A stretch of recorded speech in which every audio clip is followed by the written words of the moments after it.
Hi, hello, welcome back to my channel. I am Aarthi. So thumbnail பார்த்து தான் வந்திருப்பீங்க. இந்த வீடியோவில் இன்றைக்கி ரொம்பவே சிம்பிள் அண்ட் ஈஸியான ஹை ப்ரோட்டீன் ரெசிபீஸ் தான் பார்க்க போகிறோம். அதில் ஃபர்ஸ்ட் ரெசிபி இந்த மஷ்ரூம் வித் எக் ஆம்லெட். இந்த ரெசிபி பார்த்தீங்கன்னா உங்களோட பிஸியான மார்னிங் ரொட்டீனில் குயிக்காக ஒரு பிரேக்ஃபாஸ்ட்டாக ரெடி பண்ணிக்கலாம். இதுக்கு வெறும் மஷ்ரூம்ஸ், ஆனியன் அண்ட் எக் இருந்தாலே போதும். அதுக்கப்புறம் உங்ககிட்ட ஏதாவது வெஜிடபிள்ஸ் இருந்தால் அதுவும் ஆட் பண்ணிக்கலாம். நெக்ஸ்ட் பேன் நல்லா சூடானதும் பட்டர் ஆட் பண்ணிக்கலாம். பட்டர் நல்லா மெல்ட் ஆனதும் வெங்காயம் சேர்த்திக்கலாம்.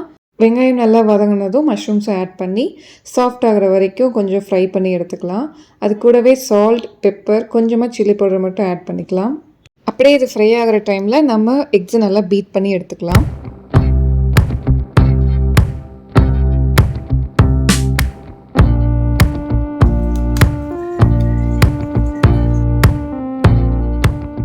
நெக்ஸ்ட் நம்ம சாட்டே பண்ணி வச்சுருக்க அந்த மஷ்ரூம்ஸ் எல்லாம் நல்லா ஸ்ப்ரெட் பண்ணி விட்டுட்டு அதுக்கு மேலேயே இந்த எக் மிக்சரை ஊற்றிக்கலாம். இது அப்படியே ஆம்லெட் மாதிரி அப்படியே திருப்பி கூட போட்டுக்கலாம். பட் எனக்கு அது ஒரு நாள் வந்தது கிடையாது. நான் எப்போவுமே ஸ்க்ராம்பிள்ட் எக் மாதிரி தான் சாப்பிடுவேன். அதுதான் எனக்கு கொஞ்சம் ஈஸியாகவும் இருக்கும்.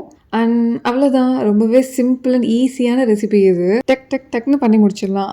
இது கூடவே பிரெட் இது வந்து ஆப்ஷனல் தான், எனக்கு ரொம்ப பிடிக்கும். ஸோ அதனால் ஆட் பண்ணியிருக்கேன். நெக்ஸ்ட் இது ஒரு பாஸ்தா ரெசிபி. ஃபர்ஸ்ட் பாஸ்தாவை வேக வச்சிடலாம். நல்லா கொதிக்கிற தண்ணியில் பாஸ்தாவை ஆட் பண்ணால் அடியில் ஒட்டாமல் இருக்கும். அது கூடவே ஆயில் அண்ட் சால்ட் ஆட் பண்ணிக்கலாம்.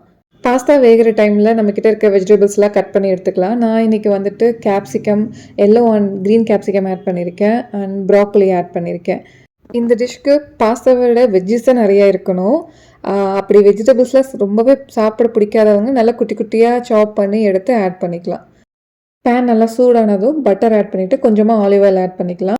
ஆயில் நல்லா ஹீட் ஆனதும் பூண்டு ஆட் பண்ணிக்கலாம். கொஞ்சம் நிறையவே ஆட் பண்ணிக்கலாம், அப்போ தான் ஃப்ளேவர் ரொம்ப நல்லாயிருக்கும்.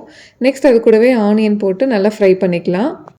ஆனியன் நல்லா ஃப்ரை ஆனதும் நம்ம கட் பண்ணி வச்சுருக்க வெஜிடபிள்ஸில் இதில் ஆட் பண்ணிக்கலாம்.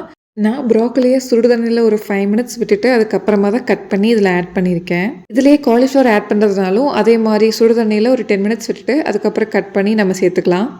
நெக்ஸ்ட் இதுக்கு தேவையான உப்பு, பெப்பர், கொஞ்சமாக பீட்சா சீசனிங் ஆட் பண்ணியிருக்கேன். இதெல்லாம் சேர்த்து நல்லா ஃப்ரை பண்ணிக்கலாம். இது குக் ஆகிற டைமில் நம்ம பாஸ்தாவோட சாஸ் ரெடி பண்ணிக்கலாம். இதுக்கு நான் வந்து லோ ஃபேட் பன்னீர் தான் ஆட் பண்ணியிருக்கேன். அது கூடவே பூண்டு, சால்ட், சில்லி பவுடர் அண்ட் கொஞ்சமாக தண்ணி ஊற்றி நல்லா அரைச்சி எடுத்துக்கலாம். நல்லா க்ரீமியான கன்சிஸ்டன்சியில் இருக்கணும். நம்ம குக் பண்ண பாஸ்தாவை அந்த வெஜிடபிள்ஸோடு ஆட் பண்ணிக்கலாம். ஆட் பண்ணி நல்லா கலந்து விட்டுக்கலாம். நெக்ஸ்ட் நம்ம அரைச்சி வச்சுருக்க இந்த பேஸ்ட்டையும் சேர்த்துக்கலாம். அது கூடவே கொஞ்சமாக தண்ணி ஆட் பண்ணி கொஞ்சம் க்ரீமியான கன்சிஸ்டன்சிக்கு கலந்து விட்டுக்கலாம். கார்லிக் பிரெட் பண்ணுறதுக்காக கொஞ்சமாக பட்டரும் பூண்டும் சேர்த்து கலந்துட்டு இருந்தேன்.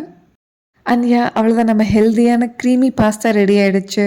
இதில் நம்ம நிறைய வெஜிடபிள்ஸ் தான் சேர்க்கணும், அப்போ தான் இது ரொம்பவே ஹெல்த்தியாகவும் இருக்கும். ஸோ முன்னாடியே சொன்ன மாதிரி வெஜிடபிள்ஸ் பிடிக்காதவங்க குட்டி குட்டியாக சாப் பண்ணி அதில் ஆட் பண்ணி ஹெல்த்தியாக சாப்பிடுங்க. பாஸ்தா சாப்பிடும்போது கார்லிக் பிரெட் இல்லாமல் எப்படி? ஸோ அதுவும் வச்சாச்சு.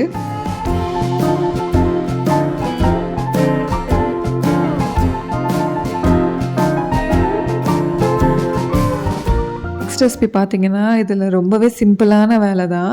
பிகாஸ் உங்களுக்கு பிடிச்ச வெஜிடபிள்ஸ் எல்லாம் கட் பண்ணி அண்ட் உங்களோட மசாலா ஃப்ளேவர்ஸ்லாம் அதில் இறக்கி ஓடிஜியில் வச்சிங்கன்னா முடிஞ்சுது. அவ்வளோதான், ஈஸியாக ரெடி ஆகிடுது. இதை ஹம்மஸோடு வச்சு சாப்பிட்டிங்கன்னா ரொம்பவே நல்லாயிருக்கும். அதுதான் இப்போ பண்ணிகிட்ருக்கேன். அதுக்கு சுண்டல் நல்லா வேக வச்சு எடுத்துக்கலாம். அண்ட் நான் இன்றைக்கி வந்து என்னென்ன வெஜிடபிள்ஸ் எடுத்துருக்கேன்னா கேரட், பொட்டேட்டோ, காலிஃப்ளவர் அண்ட் சுண்டல். ஸோ ஃபஸ்ட்டு வெஜிடபிள்ஸ்லாம் நல்லா கட் பண்ணி எடுத்துக்கலாம். நமக்கு என்ன சைஸ் வேணுமோ கொஞ்சம் க்யூபாக கட் பண்ணி எடுத்துக்கலாம், சாப்பிட்றதுக்கும் நல்லாயிருக்கும். இதில் காலிஃப்ளவரை சுடுதண்ணியில் கொஞ்சம் நேரம் வச்சுட்டு அதுக்கப்புறமா தான் கட் பண்ணி சேர்த்துக்கிட்டேன். நெக்ஸ்ட் ஒரு பேக்கிங் ட்ரேயில் நம்ம கட் பண்ணி வச்சுருக்க வெஜிடபிள்ஸ்லாம் ஆட் பண்ணியிருக்கேன். நான் வந்து cauliflower, carrot, potato, sundal and கொஞ்சமாக கேப்சிகம்ஸ் இருந்தது, அதையும் ஆட் பண்ணிக்கிட்டேன். அவ்வளோதான். இதுக்கப்புறம் நமக்கு பிடிச்ச மசாலாஸ்லாம் ஆட் பண்ணிக்கலாம். நான் என்னென்ன ஆட் பண்ணியிருந்தேன்னா salt, pepper, chilli powder, oregano and கொஞ்சமாக ஆலிவ் ஆயில் விட்டு நல்லா மிக்ஸ் பண்ணி எடுத்துக்கிட்டேன். இதை நம்ம தனியாக ஒரு பவுலில் கூட மிக்ஸ் பண்ணி அப்படியே இந்த ட்ரேயில் ஸ்ப்ரெட் பண்ணி வச்சுக்கலாம். நெக்ஸ்ட் ஓடிஜி ஆர் அவனில் 10 மினிட்ஸ்க்கு ப்ரீ ஹீட் பண்ணிவிட்டு நான் க்ரில் மோடில் 40 மினிட்ஸ்க்கு செட் பண்ணியிருந்தேன். நீங்கள் இல்லைன்னா பேக் மோடில் ஒரு டெம்பரேச்சர் அதிகமாக வச்சுட்டு டைமிங் கம்மி பண்ணிக்கலாம். ஒரு 20 மினிட்ஸ் கழிச்சு மறுபடியும் அதை மிக்ஸ் பண்ணி விடுவேன். அப்போ தான் கொஞ்சம் ஈவனாக குக் ஆகும். நீங்களும் ட்ரை பண்ணி பாருங்கள். நெக்ஸ்ட் ஹம்மஸ் ரெசிபி எப்படி பண்ணுறதுன்னு பார்க்கலாம். அதுக்கு ஒரு கப் வேக வச்ச சிக்பீஸ் எடுத்துக்கலாம். ஸ்கின்னெல்லாம் நல்லா ரிமூவ் பண்ணி எடுத்துக்கலாம். கூடவே பூண்டு, சீரகம், உப்பு, ஒரு 1/2 சைஸ் லெமன் ஆட் பண்ணிக்கலாம்.